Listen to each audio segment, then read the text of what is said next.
So ఇప్పుడు చాలామంది mains అంటే ప్రిలిమ్స్, మెయిన్స్ ఇవి రాస్తుంటారు కదా సార్. చాలామంది ప్రిలిమ్స్ వరకు వస్తారు. తర్వాత మెయిన్స్ దగ్గర మళ్ళీ స్టెప్ బ్యాక్ అయిపోతుంటారు. What maybe the reason? దానికి రీజన్ ఏమై ఉంటుంది? అంటే ఇక్కడ ఏంటంటే ప్రిలిమినరీ పాస్ అవ్వాలి అని అంటే మెయిన్ సిలబస్ మొత్తం అయిపోవాలండి, including optional subject. Okay.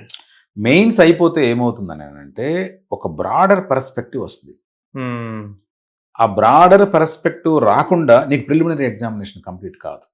Okay. చాలా మంది ఏమనుకుంటారంటే ముందు ప్రిలిమ్స్ అయిపోయిన తర్వాత మెయిన్స్ చూద్దామంటారు, తర్వాత ఇంటర్వ్యూ చూద్దాం. నేను అందుకని ఏమంటానంటే మెయిన్స్ కమ్ ప్రిలిమ్స్ అంట. ఓకే. ప్రిలిమ్స్ కమ్ మెయిన్స్ అన్నాం. ముందు ఫస్ట్ మెయిన్స్ కంప్లీట్ చేయి. Okay. You develop the overall picture. ఇప్పుడు ఇండియాలో ఏం జరుగుతూ ఉంది, ప్రపంచంలో ఏం జరుగుతూ ఉంది, ప్రపంచంలో ఇండియా ఎక్కడ ఉంది, దాని పొజిషన్ ఏంటి, ఎకనామికల్గా ఎట్లా ఉంది, సైన్స్ అండ్ టెక్నాలజీలో ఎట్లా ఉంది, తర్వాత పొలిటికల్గా ఎట్లా ఉంది, రిలీజియస్గా ఎట్లా ఉంది. ఓకే, ఇట్లా ఒక పిక్చర్ వచ్చిన తర్వాత then it is very easy to get through the preliminary examination.